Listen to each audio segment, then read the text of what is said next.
What's up, guys? Welcome to another video. Jake Shack, Matt, and I want to go over in this video just some of the stuff that you're gonna have to buy to become a pilot. There's just some items that you're gonna need, and I'm just gonna go through them. The ones I have, and I'll leave links down below so that you can check them out. Now, I just finished my license, my private pilot certificate about 3 weeks ago. And this is just the stuff that I found. And leave a comment below if you have something better or something that you think I should check out. And we'll go from there. So the first thing you're probably going to need is a headset. You're going to basically be wearing it the whole time you're in the plane because airplanes are super loud.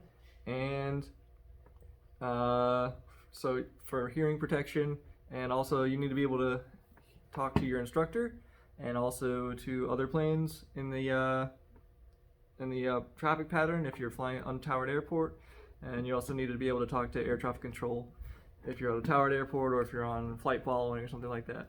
So you're definitely going to want to have a headset that you can both hear and talk, and that works basically. This is a Core headset from Amazon. It works. I got this pretty early on in my flight training because the ones that, if you're in a club or something and you borrow a headset from somebody, those headsets are like the cheapest ones you can buy. And I had some problems like hearing air traffic control and talking to air traffic control. So like that's super important. You definitely want to have a headset that's going to work. There's basically two different kinds of headsets. There's the regular ones, and then there's the active noise canceling.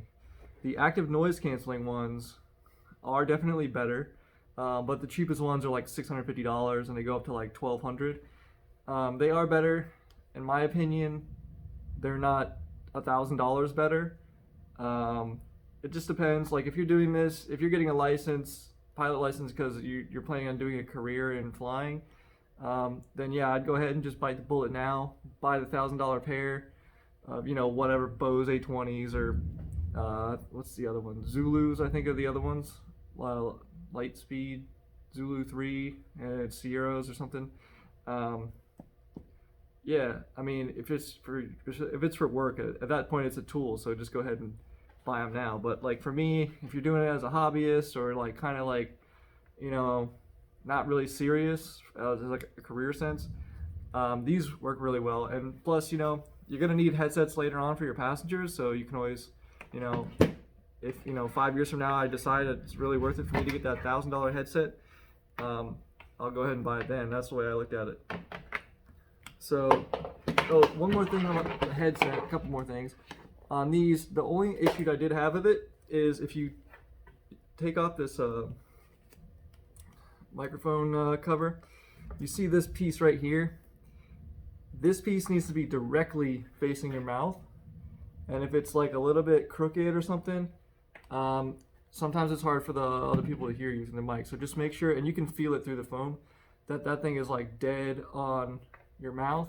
And then also, like if you make like the spacing, like if you make the duck face, basically your lips would just barely touch the phone, but not so close that it's like rubbing your lips the whole time. And that's, from my experience, the best stuff for that. And then the other thing that is really I found helpful a lot is these socks. So they go over your headphones. And even if you don't buy a headset, if you're just renting them, I would even probably more so recommend these. But these are totally worth it. They're pretty cheap, and you're gonna be flying, and rental airplanes don't have AC. So you're gonna be sweating into these things. All your schmoo buildup is gonna be in there. Other people's schmoo buildup. So these things help a lot. They take the sweat away from your head into these, which make it a lot more comfortable to wear when it's hot. And also, like, you can take them off and wash them, and maybe even buy 2 sets or whatever. So that's the headset. And then let's see what else I got. Got a So that headset comes with this bag. In the front pocket of this bag, I keep headlight. So you're gonna have to fly it at night. It's part of the requirement of your license. So you're gonna need a headlight, and you need a headlight that has a white light and a red light. And really, you need one that has different buttons that control the light, because you don't want to accidentally turn the white light on when you're flying at night, because it's going to take away all your night visibility. It's going to like make your pupils really small, and it's going to make it really hard to see outside the plane. And since you're a visual pilot, you're going to need to be able to see outside. That's super important. And that bright white light can really disable your vision for like about 15 minutes.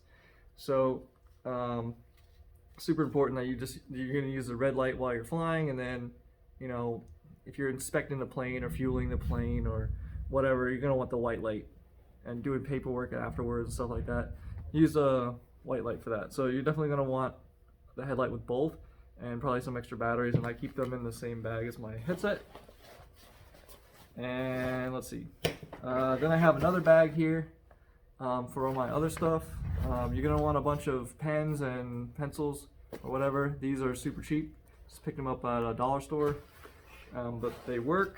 I like to keep a lot of them in a place where I know where they are, because if you're, you know, writing the ATIS or, you know, your taxi procedures, and maybe you drop the pen or whatever, it's a lot easier just to pull another one out instead of like having to find it on the floor, especially if you're in some kind of critical situation or whatever. So that's why I have a bunch of pens.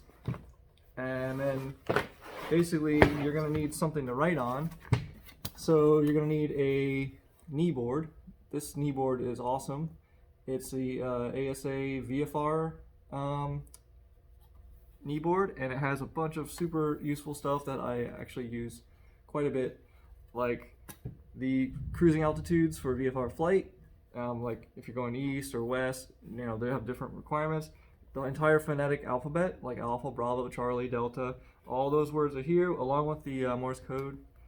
And then you have flight visibility requirements, cloud requirements for different airspaces, communication frequencies for emergencies, light gun signals. So like if your radio breaks at night and the tower's trying to shoot the light gun at you, it has all the light gun things here, and then also your crosswind component calculator. So this is really useful to have.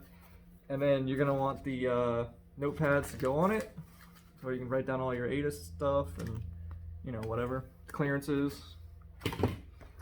And then, so that's that. And then also I have a checklist for the plane that you're gonna rent, because, you know, maybe the guy who rented it before you accidentally grabbed it and took it home with him, and it would really suck to get to the airport, be all ready to go, and there's no checklist, and now you have to cancel your flight because there's no checklist in the plane. So go ahead and get yourself a checklist for all the planes you're going to be flying and renting. And then let's see, you're probably going to need a logbook. You don't necessarily need a paper logbook. I also log all my stuff online using my Flightbook, which is a free service. I'll link that below also. But there's plenty of other ones you can use. But I like to have the paper one, just in case the computer breaks or whatever. I can just prove that I have completed all my stuff, especially the flights for my flying certificate are in here. I have the paper charts, sectional charts, and chart supplement. I keep them in the plane with me. Whoa, lightning. While I'm not flying. I like to keep them in the plane with me just in case my iPad breaks or my phone breaks. You know, it's cheap insurance. They're like $30 for the charts, and they expire. I think it's like every 6 months. So they're $30. It's worth it. Just have them in the plane. Plus, I will say, especially if you're studying for your written exam, I did think it's a lot easier if you have the actual legend on here, and it just makes it a lot easier to learn like what all the symbols mean and stuff, because it's all right here on this sheet, rather than using the iPad, especially when you don't really know how to use it. So I think it's definitely good to at least buy the sectional chart, the one in your area. I'll put a link down, but Mine are going to be for the Jacksonville sectional and the Orlando Tampa tack chart. The tack chart is just a zoomed in version of the sectional. But obviously, if you're in a different area, you're going to need to buy the ones that are for your area. And then the chart supplement, these expire like every 3 months, and it has, it's multiple states, but it has basically all the like airport information in it, like runway lengths, the direction, altitude, all the remarks, the like phone numbers and stuff for the airport and the FBO, and traffic patterns, and like any kind of notes and stuff are in here. So like you need this too. And then finally, I'm really going to recommend that you get an iPad. And the reason why iPad specifically and not just a tablet is I use a program called ForeFlight. And there are some competitors to ForeFlight that do work on Android. There is one made by Garmin called Garmin Pilot, which is probably just as good. I've never used it, so I don't have experience with it, but it is a little bit cheaper. If you have Garmin stuff in the plane that you're renting, you can go ahead and look into that. If you're like a diehard not Apple person. But I picked up a used iPad mini too. If you do get a tablet, make sure that you get one that has cell phone cellular capability.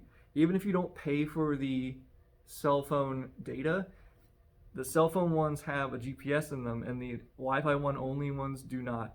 So this will give you the GPS location, and then this one I actually do pay like $5 a month or whatever to have cell data on it, so that you can get all your maps and stuff at the airport without Wi-Fi. And to me, it's really worth it. You can buy these used pretty cheap. I think they're like $100 on eBay and stuff. I did just get an email though from ForeFlight saying that I guess the Mini 2 is not going to be able to get the newest version. So look into that, especially if you're watching this video like in the future from now, which you all will be. Make sure that you get one that's going to be able to support the modern software.